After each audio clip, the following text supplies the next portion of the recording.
O livro de Hebreus, ele é uma comparação da incredulidade daquele povo judeu na época de Moisés com a época de hoje, né? Diz assim: portanto, como diz o Espírito Santo, se ouvirdes hoje a sua voz, não endureçais os vosso coração, como na provocação no dia da tentação no deserto, onde vossos pais me tentaram, me provaram e viram por 40 anos as minhas obras.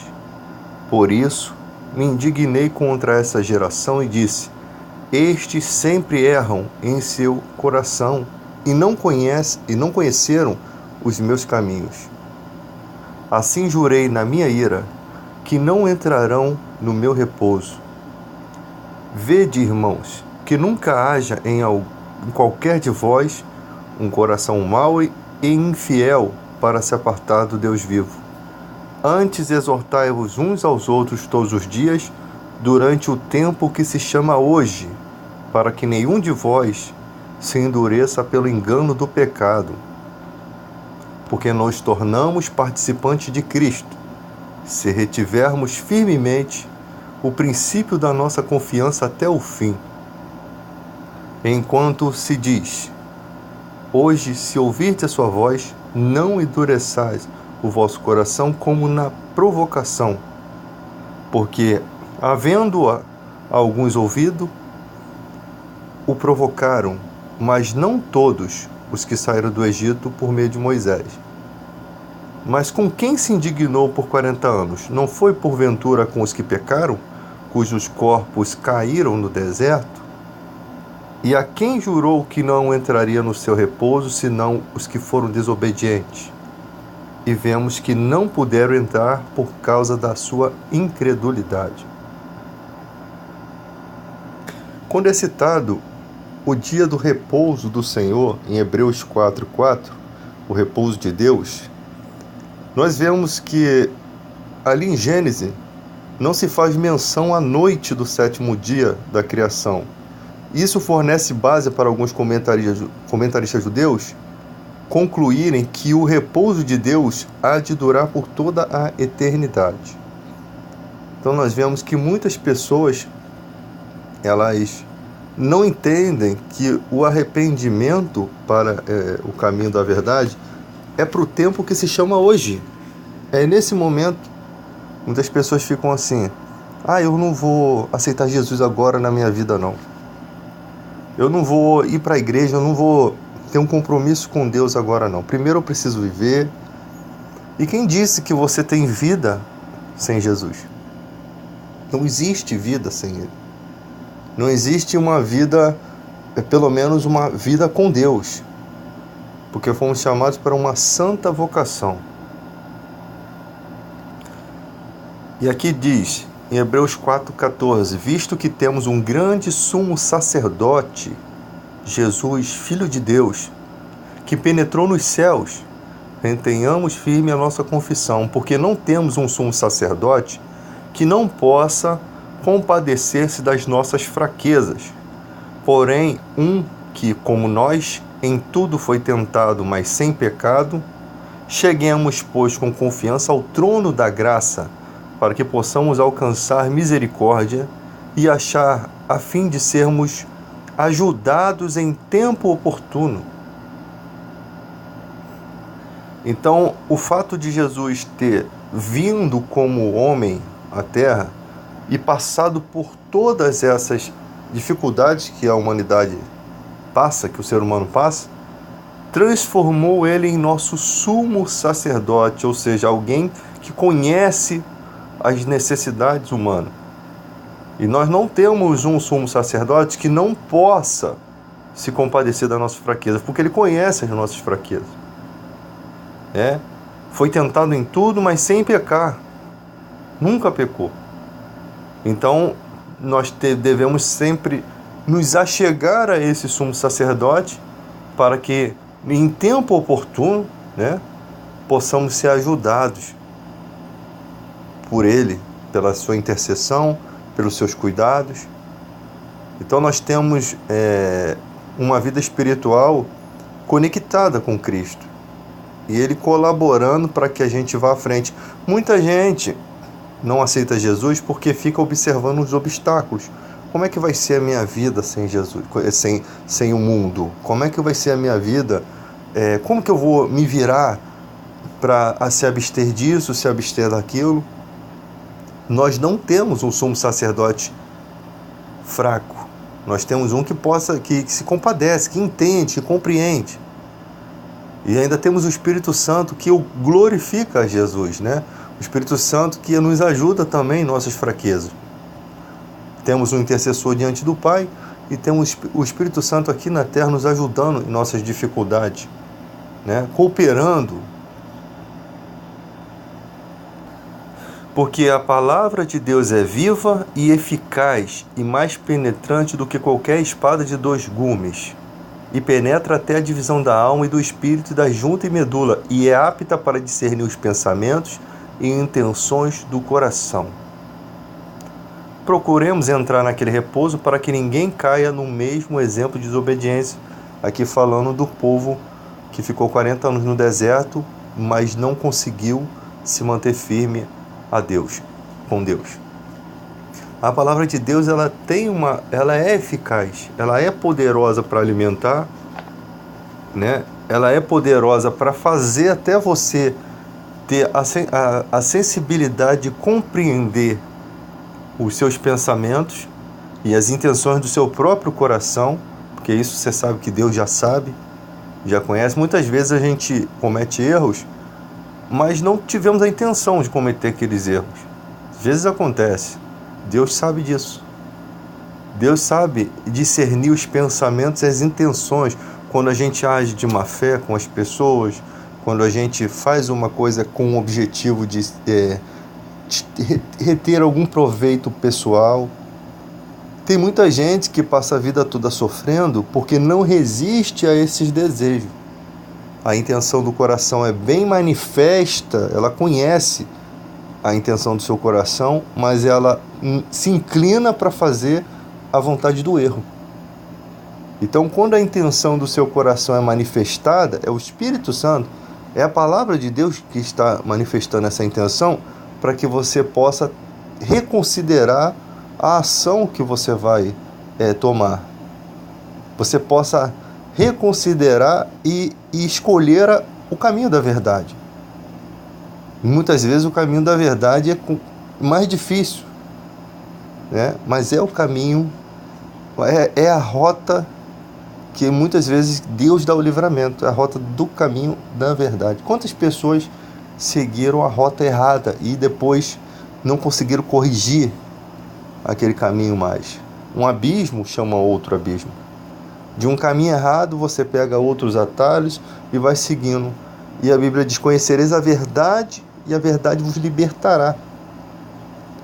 Quando você segue as rotas de Deus, os caminhos deixados por Deus, quando as intenções do seu coração são manifestadas e você prefere estar com Cristo, prefere estar com Deus, você recebe um presente, a libertação.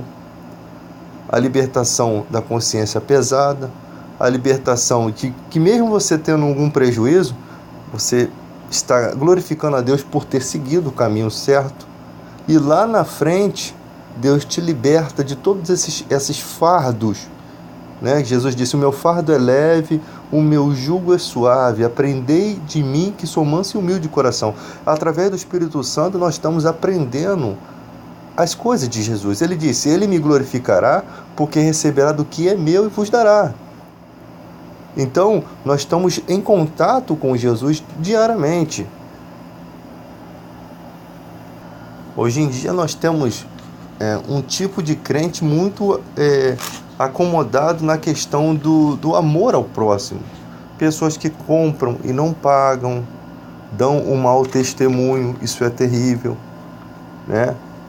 Pessoas que se aproveitam da boa vontade, pessoas que são interesseiras, pessoas que se aproximam de você para obter algum ganho. E o tempo, ele é a maior escola, né? porque ele mostra as intenções do coração das pessoas. Ele mostra exatamente quem são as pessoas que nos cercam, né? Então, no caminho da verdade, você tem se você sendo cristão, você começa a conhecer os outros irmãos por meio dessas pequenas situações. O dia a dia, o convívio, nós não podemos deixar de amar as pessoas, porque as pessoas cometem falhas, cometem erros, estão em processo de desenvolvimento. Mas há muita gente que não entra nesse processo nunca, fica a vida toda errando, e a gente perdoando e errando, até que chega a hora que é impossível você manter um relacionamento, porque ela quebra protocolos, ela ultrapassa limites. Não se dá para conviver com pessoas que ultrapassam o limite do desrespeito, né? Você dá uma oportunidade, a pessoa vem e mostra que ela não era digna daquela oportunidade. Às vezes aquela oportunidade poderia ser dada a uma pessoa, né, que melhor corresponderia àquilo. E a gente às vezes dá às pessoas essa oportunidade e elas nos decepcionam. Por quê? Porque elas estão perdendo as coisas espirituais. O caminho o caminho correto, quando a Bíblia diz que um abismo chama outro abismo, significa que você está em decadência espiritual. Você cada vez está se afastando mais de Deus, você está despencando e você não consegue se manter firme a cada passo. E você imagina que você vai seguir uma estrada até o seu objetivo, até o seu destino.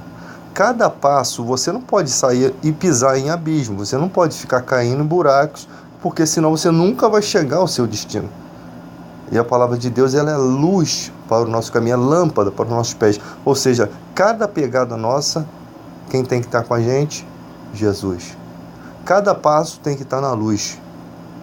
É assim que você se volta para Deus.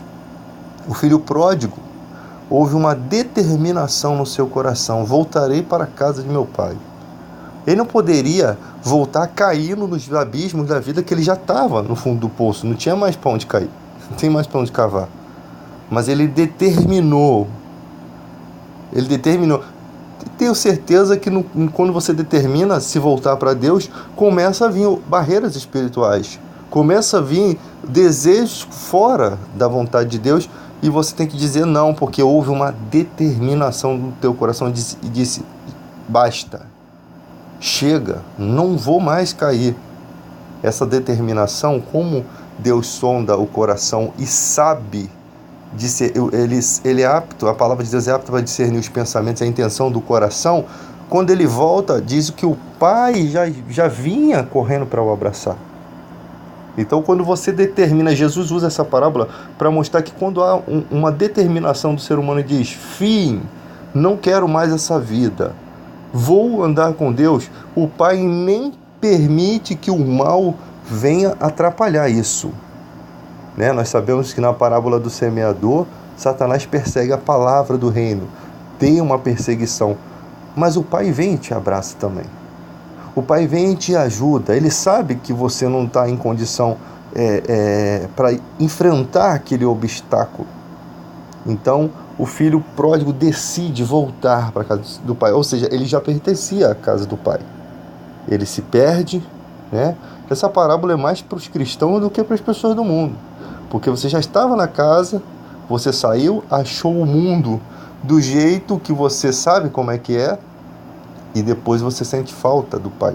E aí você volta. E quando você volta, Deus sempre lhe recebe. Isso Jesus usa para que a gente não fique desanimado. Lembra que João diz: filhinhos, nós temos advogado diante do Pai. Nós temos uma condição. O cristão, ele tem um privilégio de abrir a Bíblia e achar Deus. Ele tem um privilégio de ler a palavra e se alimentar como se estivesse comendo uma comida. Ele tem um privilégio de ser aceito por Deus toda vez que volta-se a Deus. Por quê? Porque nós somos filhos de Deus. João 1,12. A todos quanto receberam Jesus, deu-lhes o poder de serem feitos filhos de Deus. Você nunca vai deixar de ser filho de Deus. O poder sempre vai estar com você. Para quê? Para que através dessa santa vocação você possa ajudar outros que ainda não receberam essa paternidade, né? como diz Paulo, que vivem na concupiscência do pecado, como nós vivíamos na época da ignorância. Nós não estamos mais na ignorância. Quando você abre a Bíblia e você consegue entender, é porque você tem uma diferença entre você e as pessoas do mundo. As pessoas do mundo nem sabem abrir uma Bíblia, gente. Ela não entende a parte espiritual da Bíblia. Ela não tem comunhão com Deus. Ela pode entender o texto, sim, pela inteligência, tem muita gente, mas o fato de rejeitar os valores bíblicos já mostra que o Espírito Santo não está presente, porque não aceita as coisas espirituais.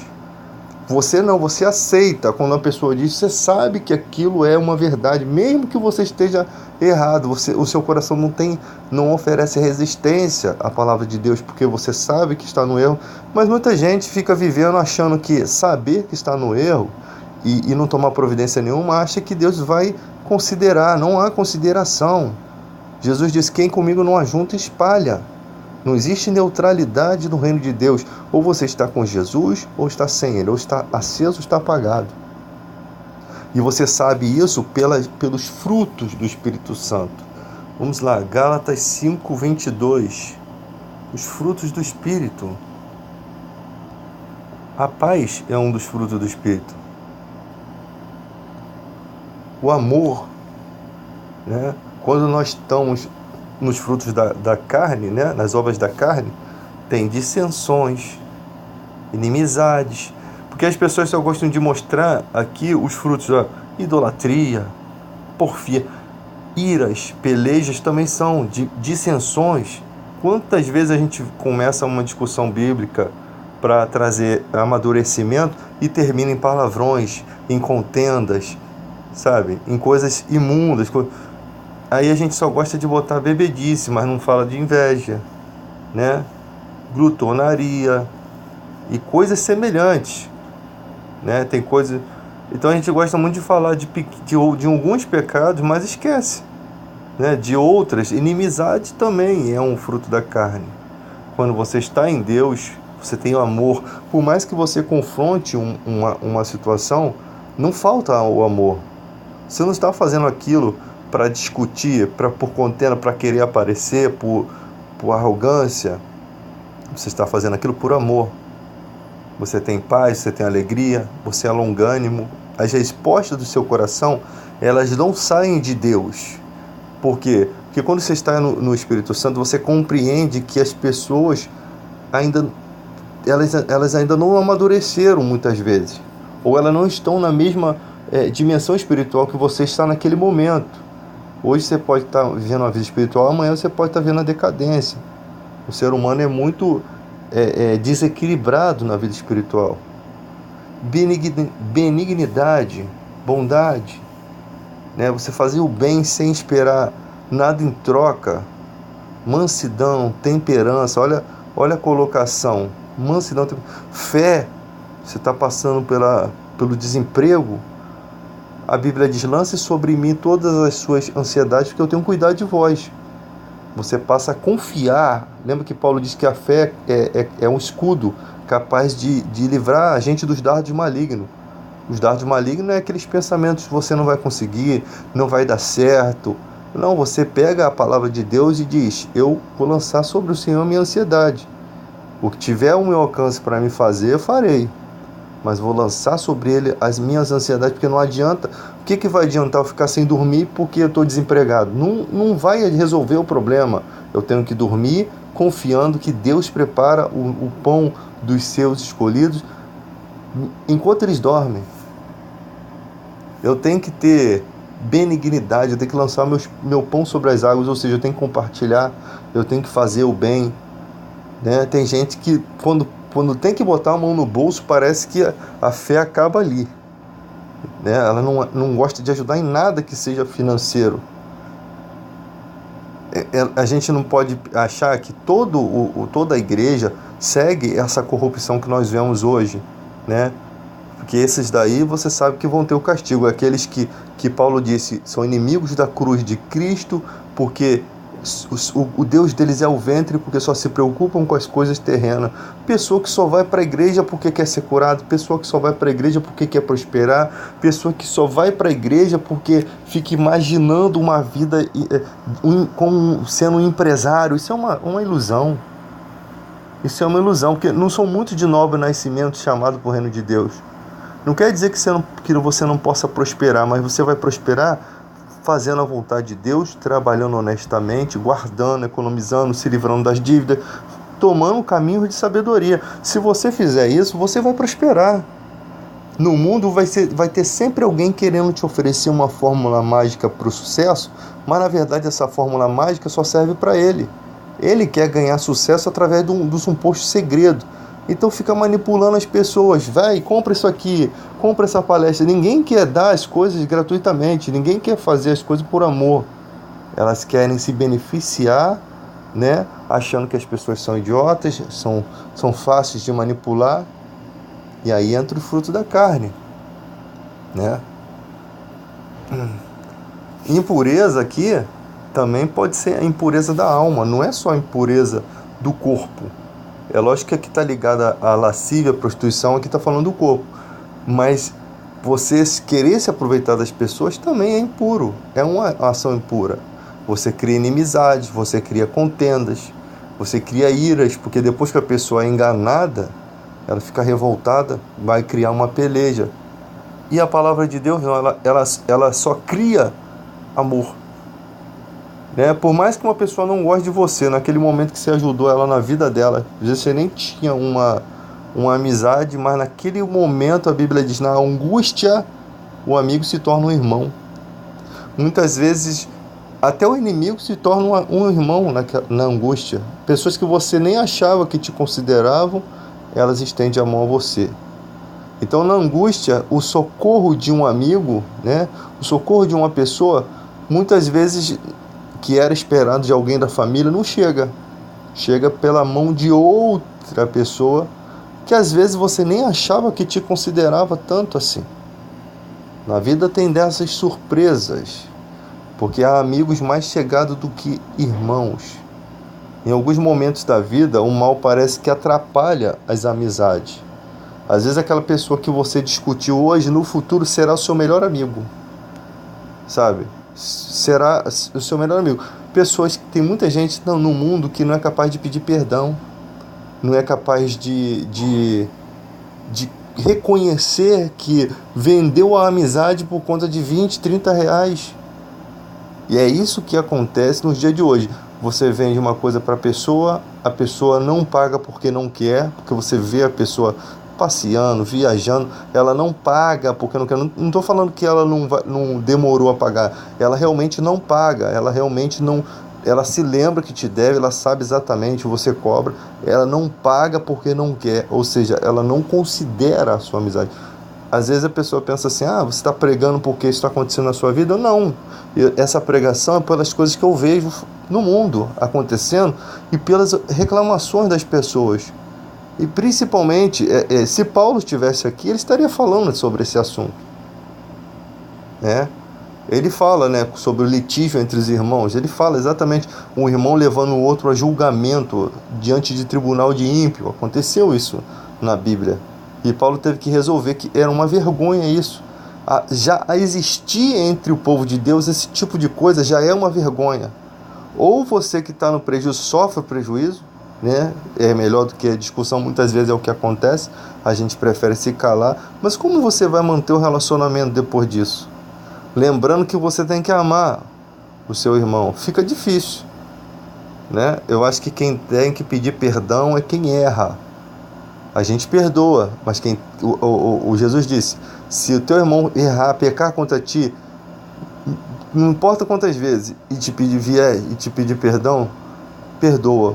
Você sabe que o perdão tem que ter realmente o reconhecimento de que se está arrependido. E geralmente o arrependido, ele tenta mudar as circunstâncias. Ele tenta reverter aquilo que ele te causou. Ele está intencionado, ele está